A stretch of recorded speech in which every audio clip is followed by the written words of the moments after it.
I'm Joyce Hornady. You might say accuracy is my business. I make bullets. You are listening to the Hornady Podcast. Thanks for joining us and enjoy the show. Hello, everybody. Thanks for tuning into this episode of the Hornady Podcast. I'm your host, Seth Swerczek, and today I'm joined with a co-host to my left, Preston Lentfer, and across the table, engineering type, master of all things here at Hornady, Mike Whitey Jensen. Guys, thanks for coming on the show.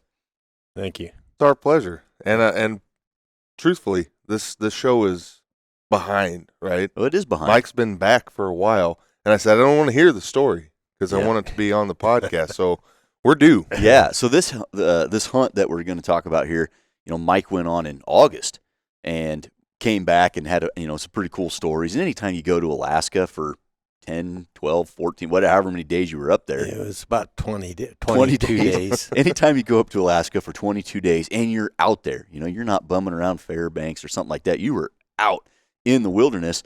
Things are going to happen. Yep. And things might get a little Western. And we didn't want to hear any of that story. We wanted to document it here on the podcast, and we wanted to capture our honest reactions. Yeah, it's a reaction video. I guess. So before we get into all of that goings on, do want to call out episode number 182.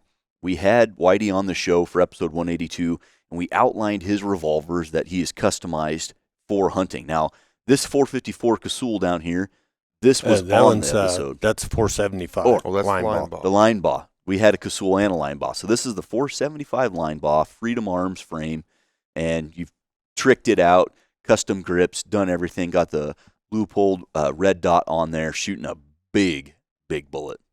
Yeah, 400 grain bullet. Yeah, if you're into that XTP sort of mag. thing.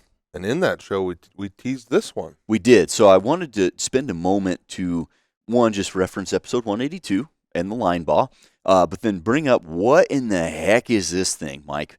For the viewer, you can see a pretty unique handgun. Now, for the listener, this handgun has a traditional revolver grip with a hammer, but with a square receiver on a single shot barrel, almost like a contender, but not quite. What is this? And walk us through this build and what it's chambered in. This is Freedom Arms' 2008 model, I think they call it. New model 2008. Yeah. Out of Freedom, Wyoming. And they started building these single shot break open guns. Then there's a little lever on the other side there. Yep.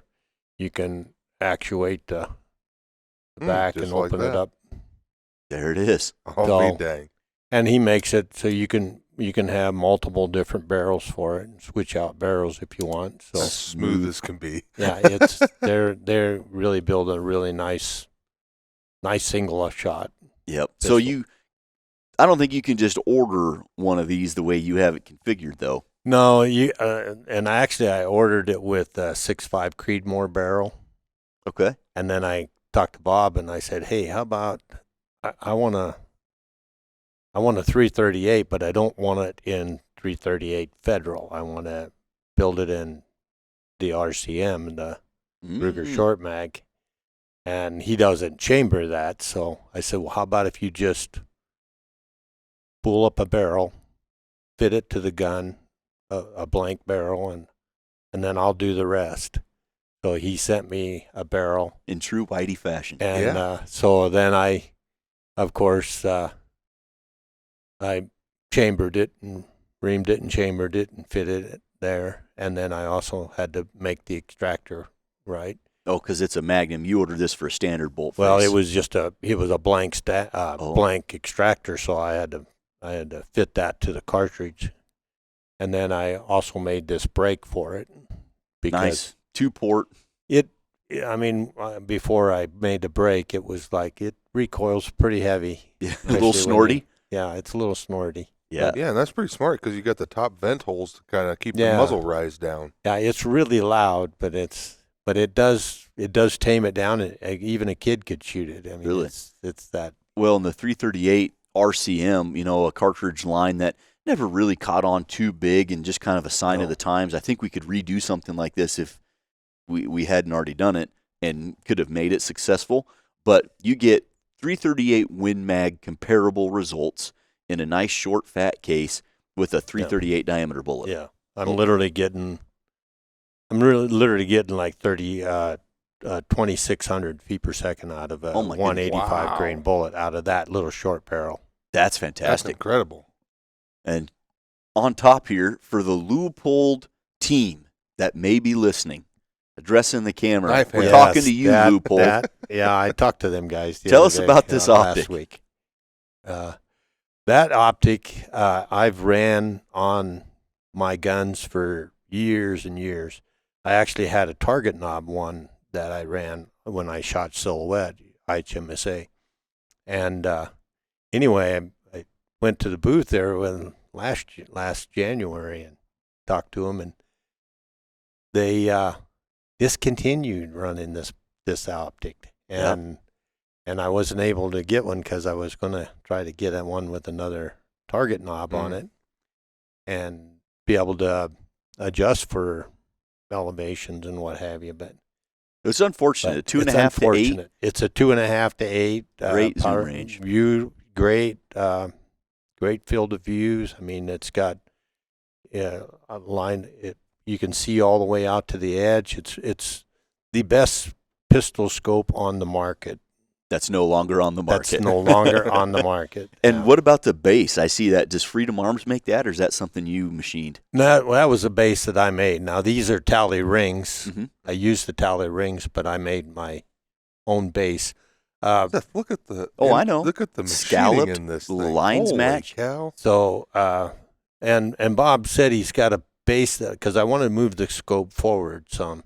So you didn't eat it when you pull the trigger? And I wanted it, away from my hammer and stuff like that. I didn't want to hang it over the back, and I wanted it so that if I was, because on some of these, if you get the scope mounted too far back, then when you're on the ground belly crawling, well, now you can't get them far enough away. Most of them, so the optic needs to be a little bit further ahead.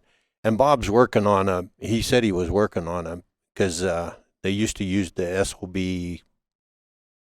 mount, that 3-ring mount. That they used to have that, but they're no longer in business. So he's working on a 3-wing base or a forward and mount. this is, cantilevered, so it pushes the whole thing forward. So he's working on one, but he didn't have one ready when I was building this. So I just no problem for Whitey Jensen. I just built my own. So I love that answer. Yeah, well, it's Yeah, a they really didn't have cool one, so setup. I just made one. It's a neat rifle. You got the Picatinny rail, you got the bipod. So you're shooting a 185 grain bullet at 2,600 with a magnified optic. Yeah. This is not just a 25 to 75 yard pistol. You can shoot this thing a couple hundred yards if you had to. Yeah, I'm shooting. That thing literally shoots so well that I'm shooting literally a 4-inch disc swinger at 200 meters. Yeah, and hit it every time. I mean, it's no big deal to hit it every time. Yeah, that's remarkable.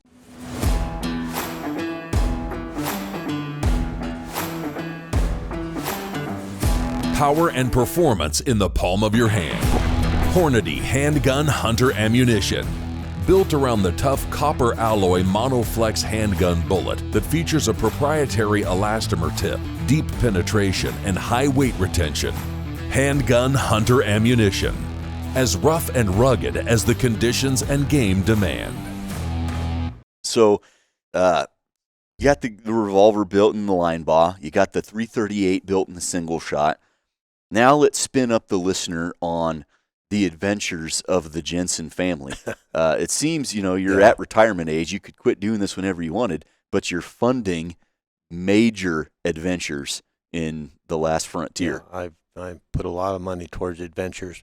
It's high on my list. That's You're living. It's I could have a lot of things for what I spent on adventures, but you got the experience. But these things are something that nobody can ever take away from you. They're priceless. I mean, they're priceless. And so you're sharing these adventures with your children. With my children. So I've got 2 sons and 2 daughters, and Levi both my daughters have been on an adventure. Moose, they were hunting moose. A boat adventure up in the Kuyutuk Reserve, and then Jeremiah hunted last year for moose, and we were hunting with Coke Wallace out of Midnight Sun Safaris out of Healy, Alaska. So, and it's a horseback thing. So instead of a boat hunt, which I like the spot and stalk stuff more. Sure. Than the boat hunts. I almost wish I'd have brought my daughters into that type of thing. But anyway, so now Levi is the last one for this last year. Now Levi he was all about the sheep. Okay. Wanted to do the sheep. So the goal was to do sheep hunting.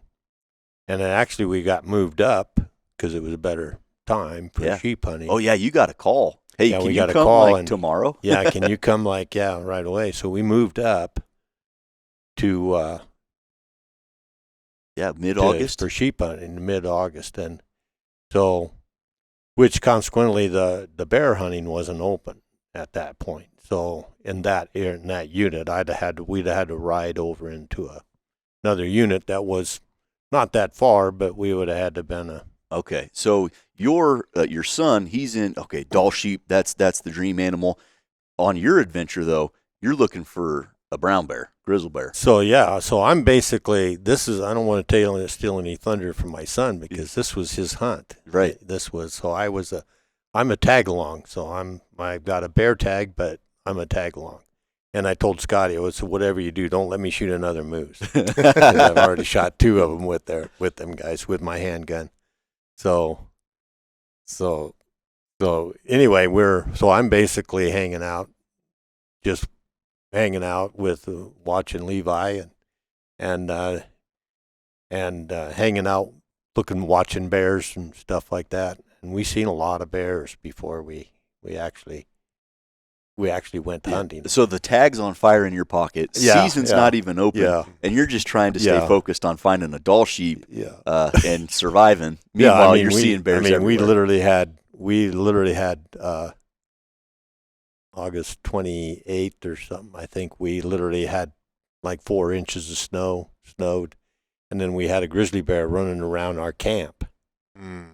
I mean, right in our camp. Mm-hmm. Things were And looking up. And nobody Coke's like, scare him away, shoot over it, but do not hit him, do not shoot him. So we had to try to scare that bear out of camp on August before the bear season opened, at least once. So they're in there. So there's plenty of bears. Yep. There's plenty of bears. How about sheep? We got in on. We rode out a couple of times on camp, and spotted some sheep. We had quite a few sheep in around there, but they'd already taken one out of this camp, and we seen a couple of rams. Weren't quite too close to call, something that. Yeah, in a gray area. They got to be in the gray area, so you don't want to find yourself accidentally shooting a not quite legal ram. So Levi and Scotty and Luke, they all took off on a camp out on a spike hunt, horseback spike hunt. Well, they were going to go for they were planning on 3-4 days, and it wound up being 8. Oh wow! Day on a spike out. So, But you mentioned and we had terrible weather. they maybe we're in a gray area for the listener. For me, they have to be a full curl or something, or Yeah, they got to be age? 8 years old, age-wise, or full curl.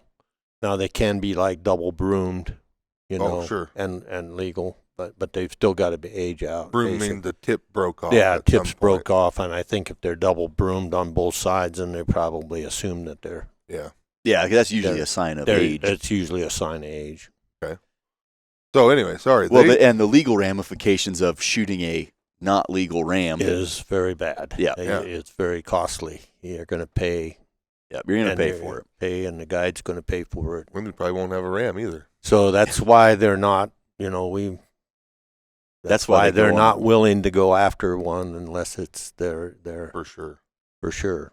And So the weather turns A 3 to 4 day spike camp turns into 8 days. and you're getting weather. You're because not we there. were getting a lot of we got snowed on. We had 4 inches of snow in the base, in August. So we were getting rain. We were getting fog. It was just hard. It was a hard. We couldn't even fly a plane in and out. Couldn't get hunters in. We couldn't get flies in because Wow. the weather was not good, cooperating with us. So anyway, later when Levi finally comes back into camp, we're 10 days in already, and I've seen a lot of bears around there. And when he comes back, because I didn't go on the spike out because it's more horses and it's more food and water and it's logistics. more logistics. So at that point, Coke is like, "Hey, I want to see you get something. I'm going to fly you over to the wood, this other camp." And he says, "I'm going to have you hunt with Parker," is his son. Okay. Of course, he told Levi, he says, "You're going to have to put your big boy pants on here because Parker's going to drag you over every mountain. Oh. You're going to be sleeping on mountains." And Yeah, he's young and he's with young it. and he's with it. Yeah. So anyway, Levi took off and spiked out, and then I stayed there in the base camp, and hung out there. Of course, Scotty had another client come in, and so he's guiding him for moose and bear. And normally they'll, they have a moose kill, they'll hunt, bears off of that moose. Oh, off of sure. Yep. kill The carcass. site, Yep. off of a carcass site. So, and typically they'll cut a lane, and they'll try to get to within 150 yards. Within 150 yards, they don't want to shoot bears at long distance because you want to make a pinpoint. You want to be able to make a good hit on them. I think there's a happy medium. Not too far and not too close. Yeah, I want either. him far enough away that I respect the distance. And that kind of was my drive for building this, was because this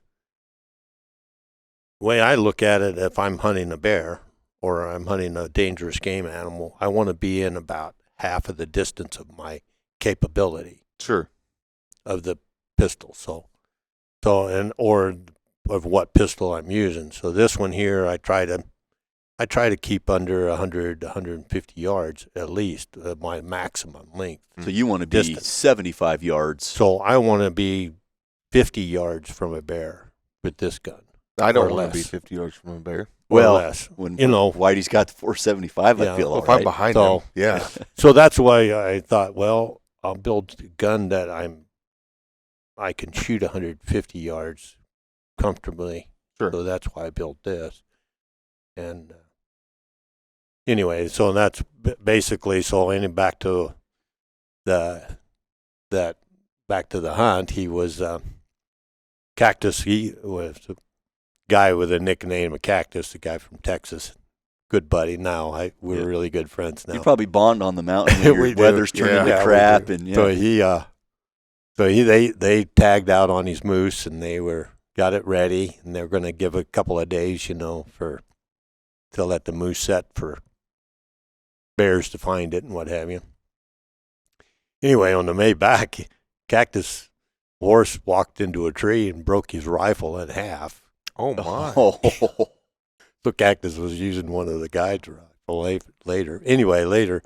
So the next day, we're out there, and next morning early, we're out glassing, and spot a bear down the valley, a mile or so down, or half a mile down the valley. We're looking at him, and Scotty comes out. And he goes, "Hey, Whitey, get ready. We're gonna go kill a bear today."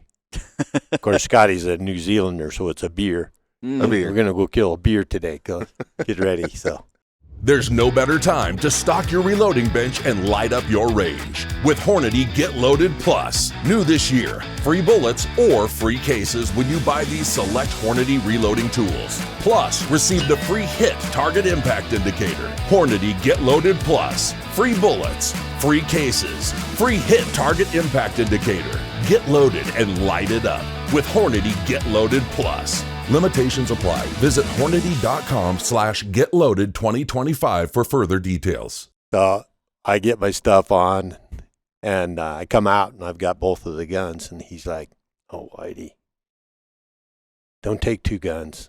He says that 2 guns is. He says people get confused with which gun, and I says it just turns into a shit show sometimes with 2 guns. So he says probably ought to take 2 guns.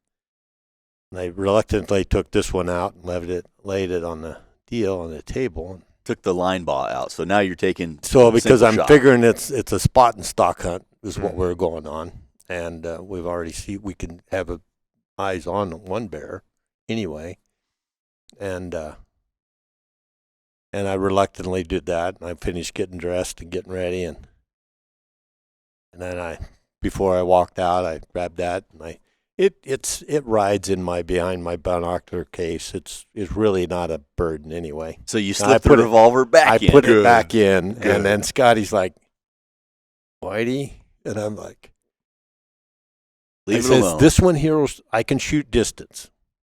If we have to. I can shoot distance.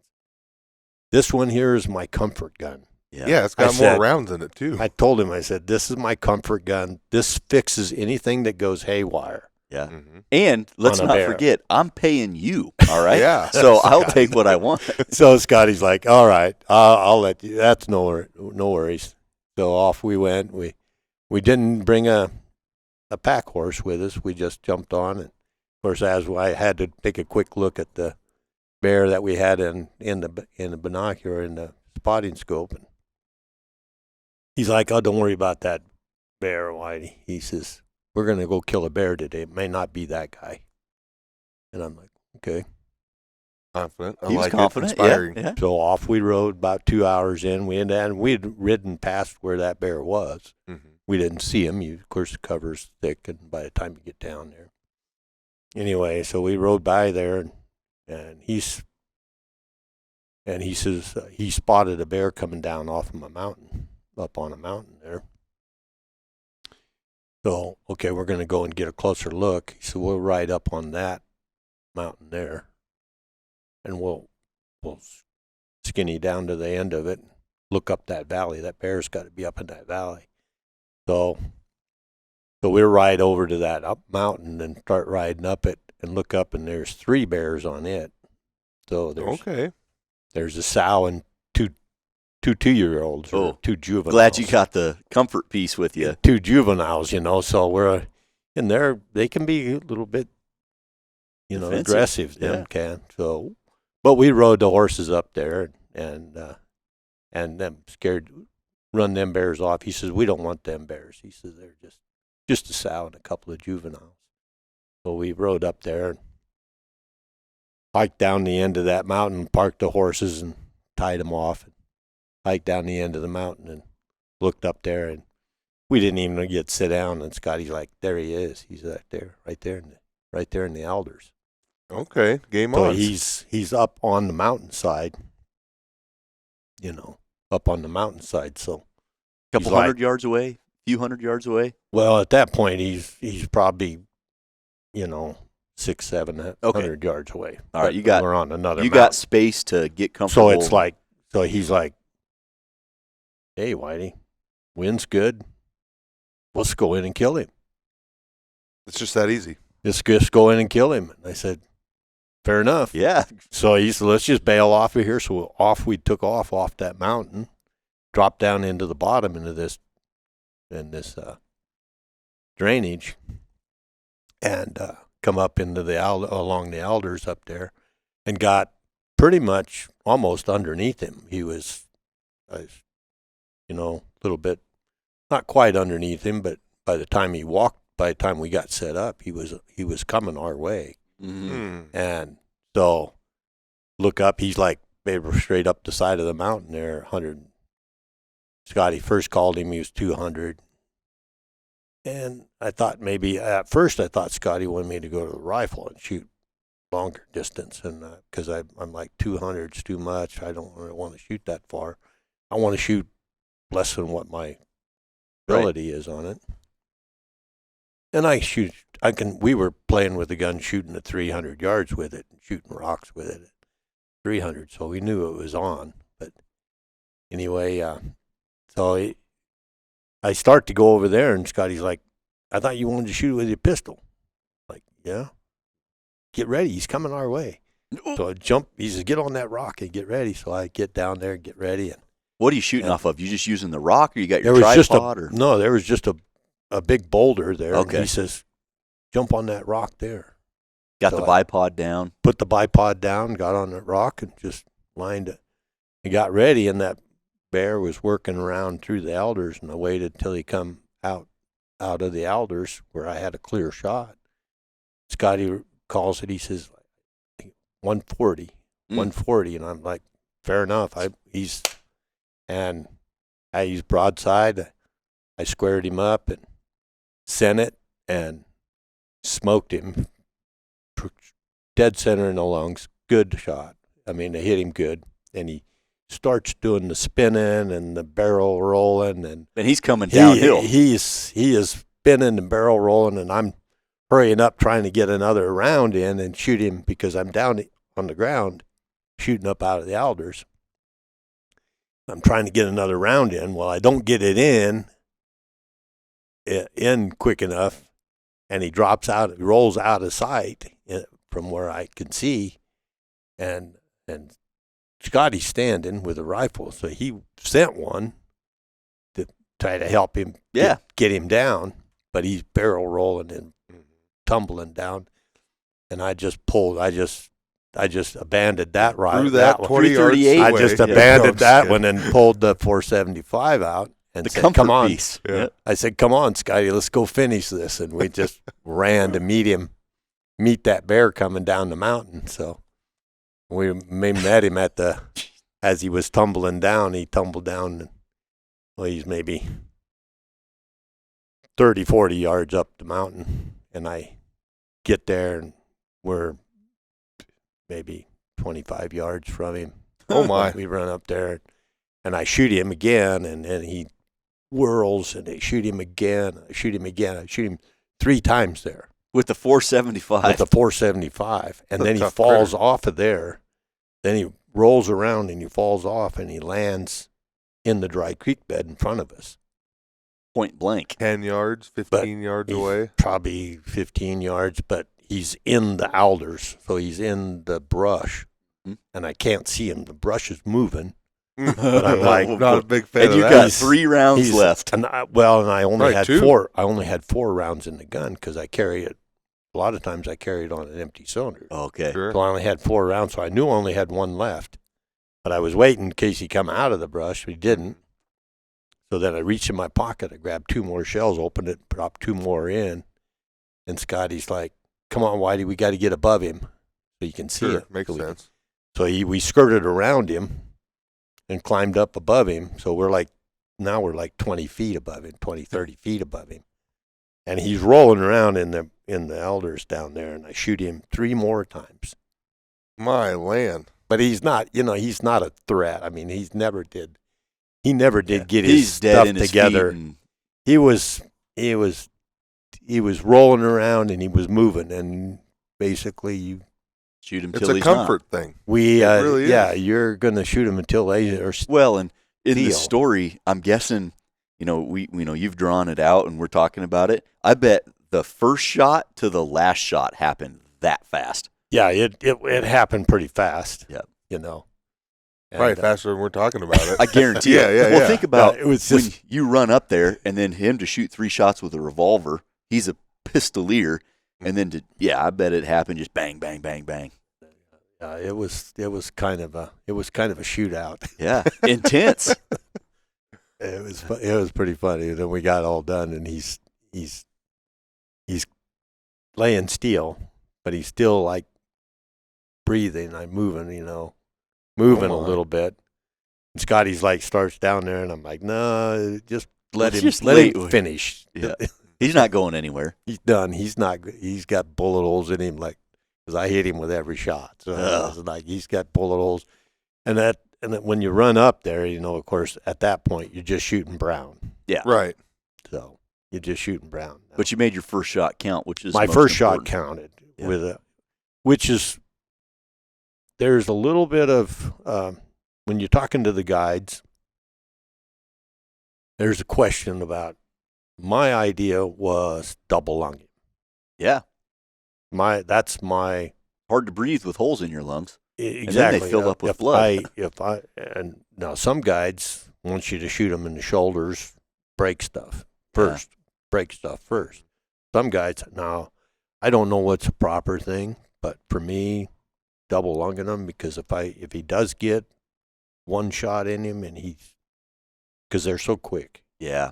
If he gets away, then I know he's going to die. We're going to be looking for a dead bear, not a wounded bear. Yeah. Well, and I'll That's a say big this, deal. Slight rabbit hole quick. Good friend of ours, Tyler Friel, had a horrific horseback accident. He's going to be in the hospital for several weeks. So there's a GoFundMe out there for our friend Tyler. Go check that out, please. But Tyler in Alaska, he's killed more brown bears than anybody I know, and he is a center shooter, and he avoids the shoulder on any bear, black or brown, because their vital organs aren't behind the shoulder like when you shoot a deer.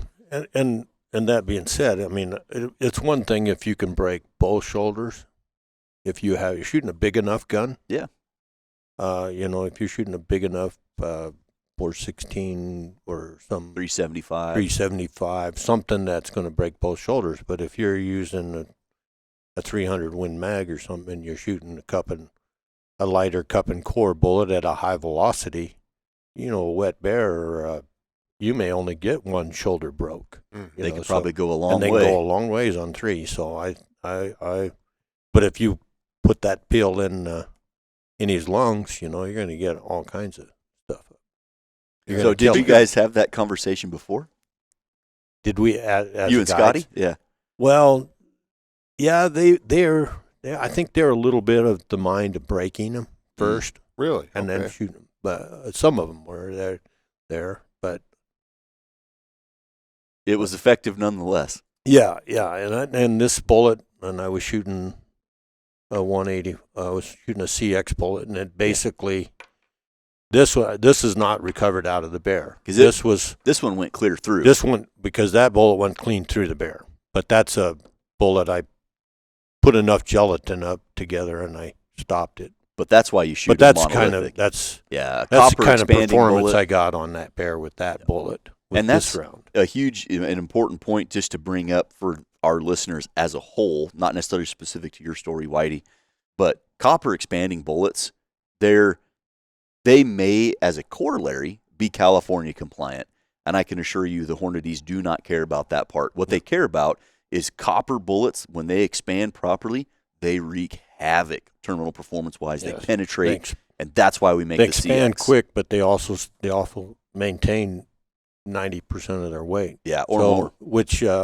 Which makes a lighter cup and core or a lighter CX bullet penetrate more like a heavier cup and core bullet. Yep. So that looks picture perfect. So that was what the first bullet going through its lungs. That's basically what that first bullet would have done on that bear, but it went clean through. Mm-hmm. And then this was the only bullet that I recovered out of the bear. Look at that thing. Let me see. Now, we didn't dig into the bear and the carcass, but that was... that's the 475. That's a 400 grainer hunk of metal. Holy cow. Yeah. The frontal diameter on that is expanded to huge. Yeah, that was the only one we found that was under the skin. Mm-hmm. Most of them, I think, stayed inside. Yep. You glossed over it. Tyler Friel. Speaking of Tyler Friel, he would have shot a grizzly. He's shot a lot of them, but he would have left the 6.5 Creedmoor barrel on there. He definitely would have, yeah. Yeah, he's already done it. Yeah. You'll have to go back up there and do it with a 6.5 Creedmoor next. Yeah. So you guys, you find the bear. You make a pretty bold stalk. Let's just go right at him and kill him. We just go right He walks to you. the guns go to blazing, and you finally close the chapter, Whitey, on something that's taken you several years to do. Yeah. You get the grizzly bear down with both pistols that you took. What's the afterglow like? Scotty standing there. Well, the bear the afterglow was great. I mean, we were like beaming. I look over at Scotty, I'm like, holy cow. That just happened. And he's like, yeah. And so we get down there, and of course, we had to drag the bear out of that. Yeah. Oh my God, that was a chore just to get Good him thing out you're of there. in your prime. Yeah. The 69 years old. we get him rolled up out of there and onto the gravel bar. Scotty skins him out, gets him all skinned out and everything. First we went and got the horses before we skinned him. We took some pictures, and then we went and got the horses, brought the horses back. Of course, we only brought 2 saddle horses. We didn't bring no pack horses. So, and of course, with saddle horses, when we rode back in there, they're looking at that bear like, oh man, I don't know if we want to be there. Rather not. They're not wanting Hoodoo and Delta. They didn't really want to be there around that bear. So we tied them off, finished skinning the bear out and everything. We're looking at it and going, well, we either need to go back and get a pack horse or see if we can find a way to carry this thing out of here without having to make a trip back. Sure. And Scotty's like, I wonder if Hoodoo will let us put that bear hide on his back. So the bear almost got revenge on me here this way. Oh, boy. Because so I'm like, well, let's get him over here. We'll see. I'm holding on to him and holding him. And Scotty gets the bear ready and the hide ready, and he goes over. First he puts his raincoat over, and he starts putting that. And Hoodoo let him come up there with that bear hide. He was okay. A little nervous about it, but he just sat still. And Scotty starts sliding that bear hide over his back, over his saddle. And I think the one thing we did wrong was the paws and the claws were folded up. And they slid them over. The paws unfolded and come around and slapped the horse on the belly. Oh.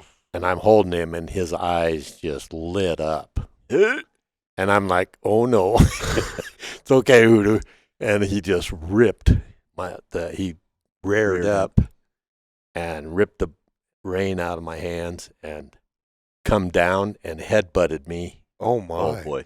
Headbutted me and knocked me like 4 or 6 feet back, flat on the ground. It's a good thing he's in his prime. No kidding. Lesser man would have died. Flat on the ground in the rocks on the gravel bed, and now he's full on bucking.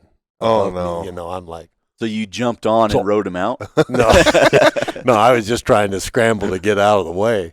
Seeing stars.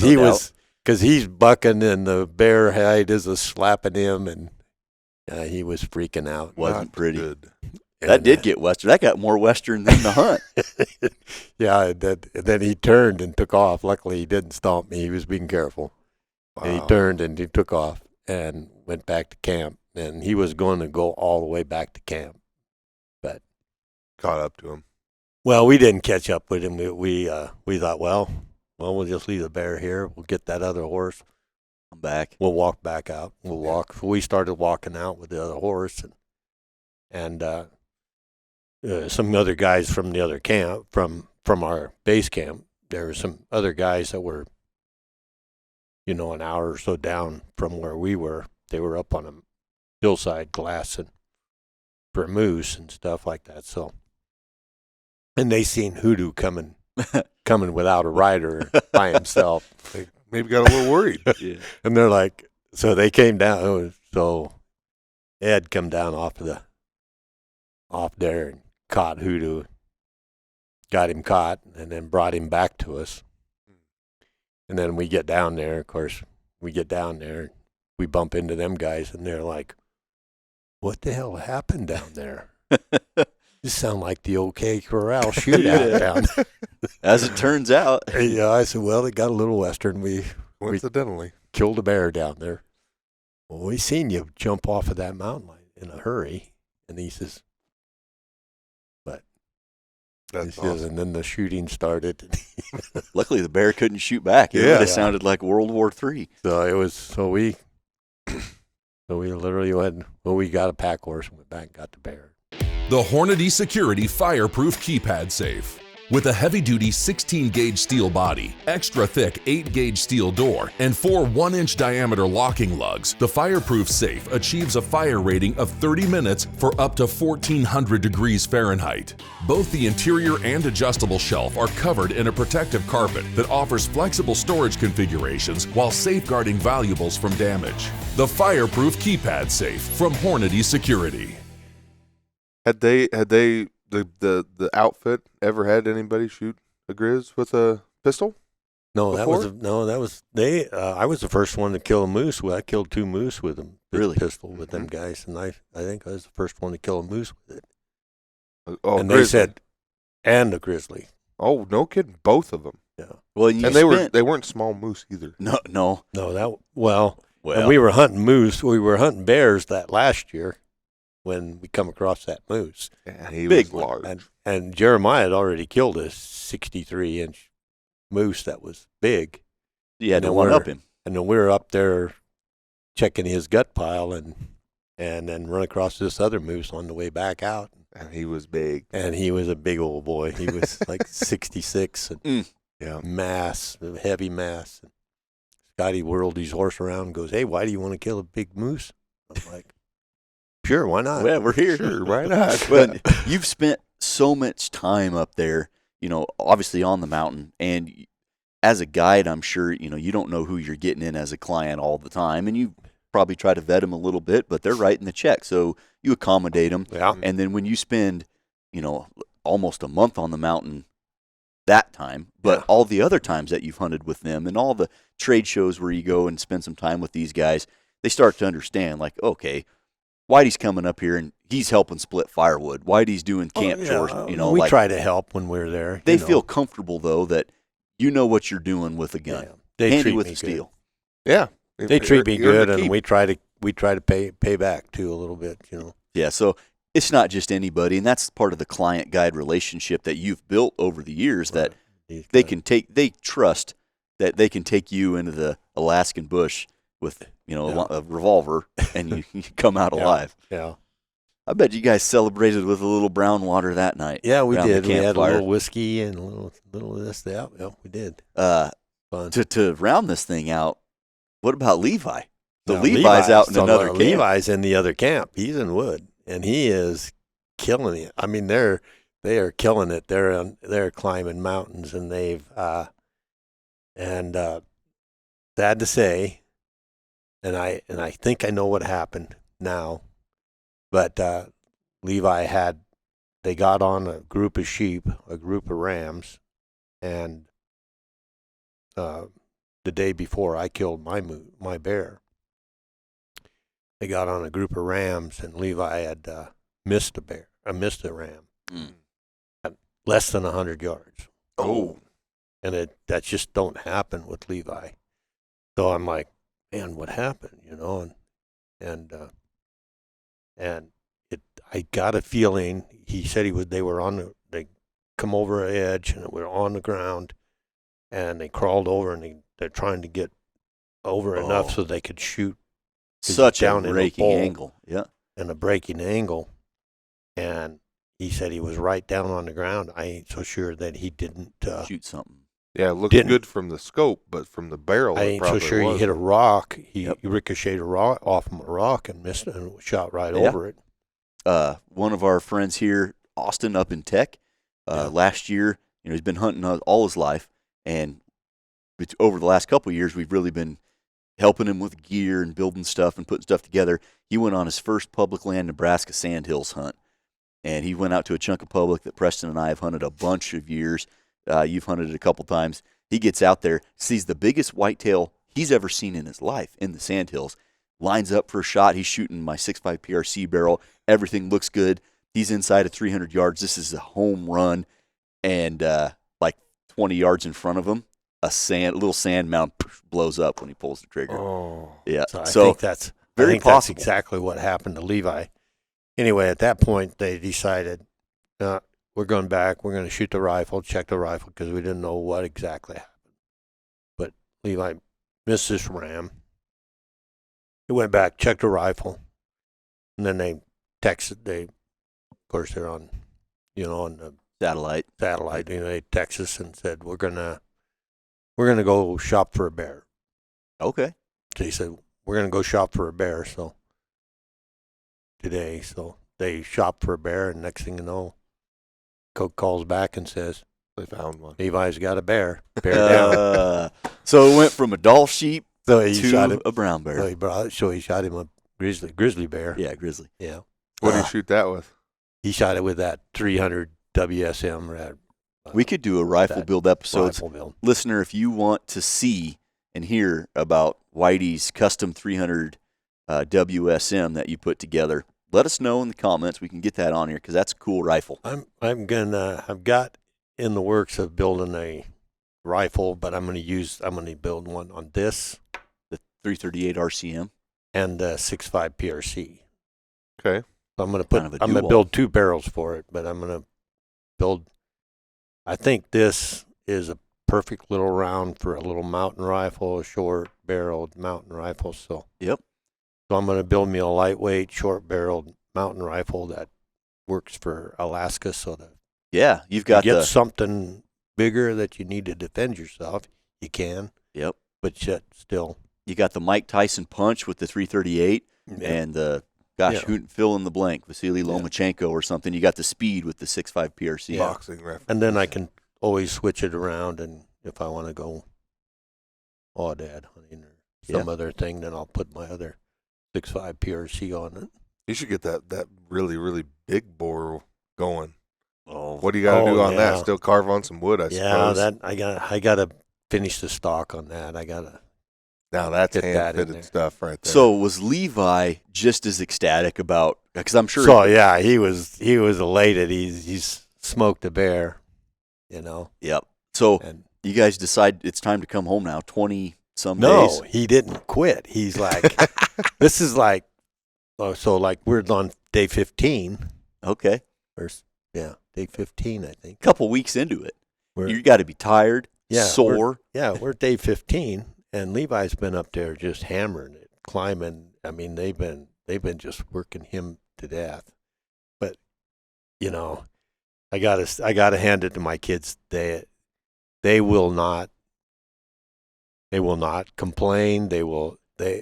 And matter of fact, Parker called and told his dad. He says, Levi is one tough son of a bitch. And he doesn't complain. He's as smiling as much at the bottom of the mountain as he is at the top of the mountain. There's no quitting. You know he what? has- As a father, and he that's got to hasn't got feel a- good. Yeah, so I'm like, and that's the way all my kids were. My daughters were the same way. There was no quit in them. They're just happy to be there. They ain't gonna complain. So that was feather in my hat. Yeah. There you go. So But- he's not giving it up. So He wants he's to stay out there. like, well, now I got a bear, but I want to finish getting a sheep. So he stayed another 5 days shopping for sheep, and the wind was relentless then, and they got on a huge ram after that, and they got within 500 yards of it. And I told Levi, I said,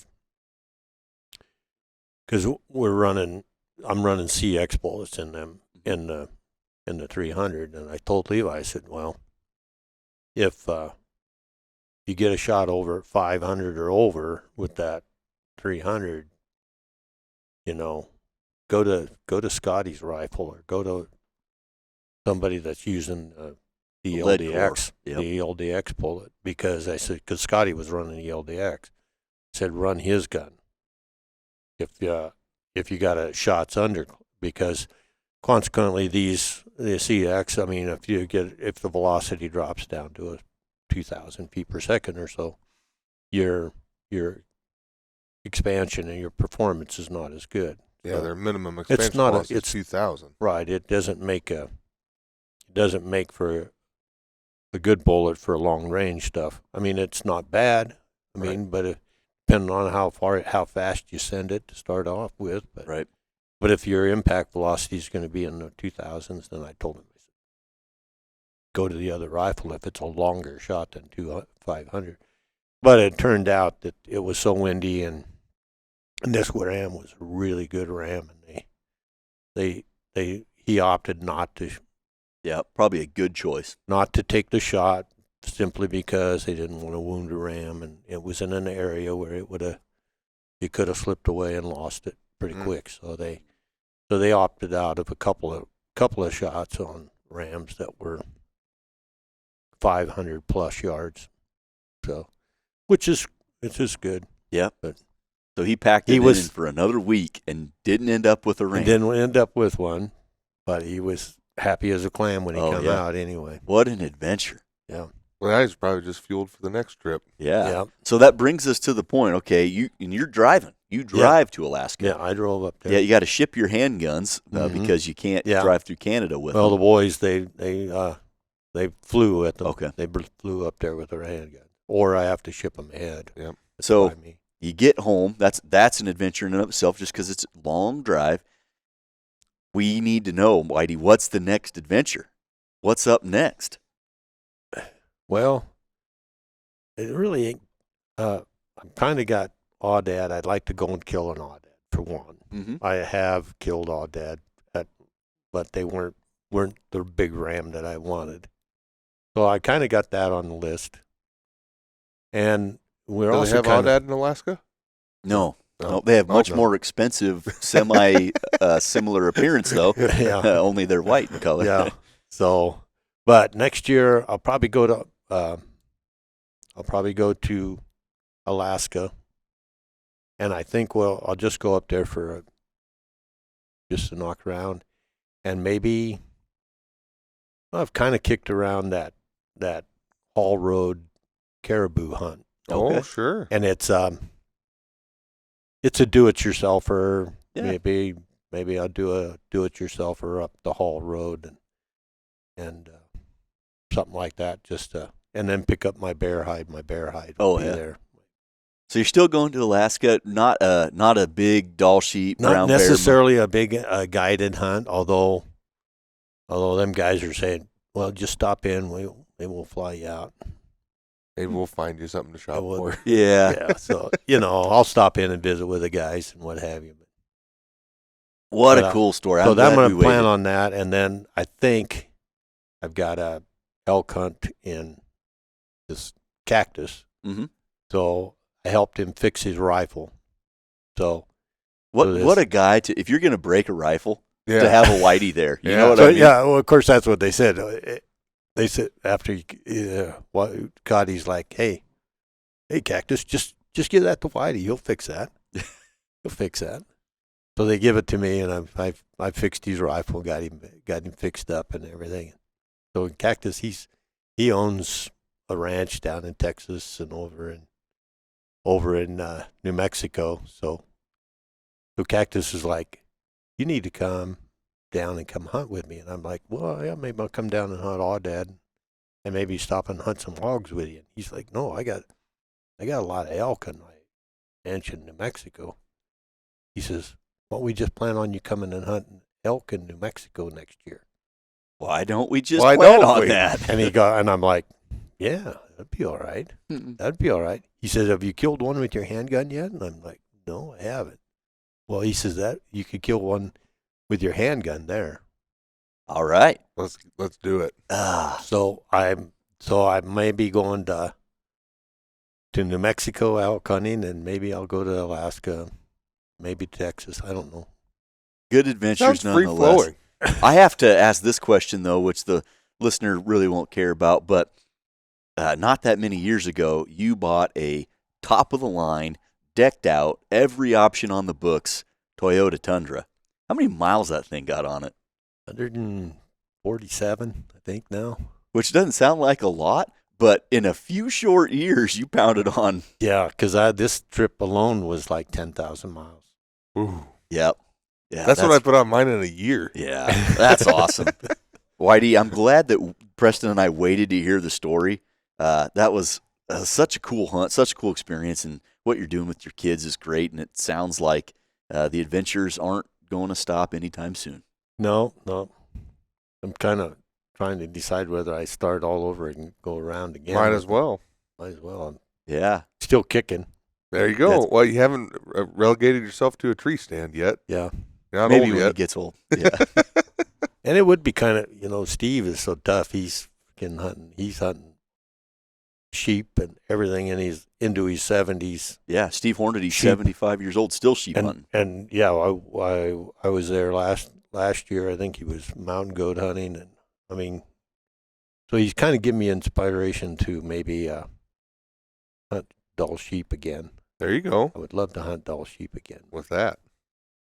Yeah. Mhm. All right. Well, Whitey, Maybe. you go book the dull sheep hunt, get it done with the pistol. And Preston, any other questions for Whitey? Dull sheep hunting has Just- gotten to be really expensive, though. Yeah. Sell the truck. I don't got any questions, just admiration. Yeah. Mike, anything you want to leave the listener with about hunting with your handguns, hunting with handguns in general, or this specific hunt?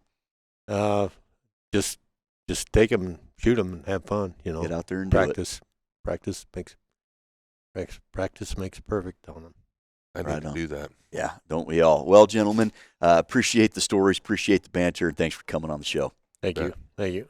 Ladies and gentlemen, thanks for listening to this episode all about Whitey's awesome adventure with his son in Alaska, turned into a 3-week hunt, all based around his revolvers. We appreciate you listening. We'll catch you on the next one.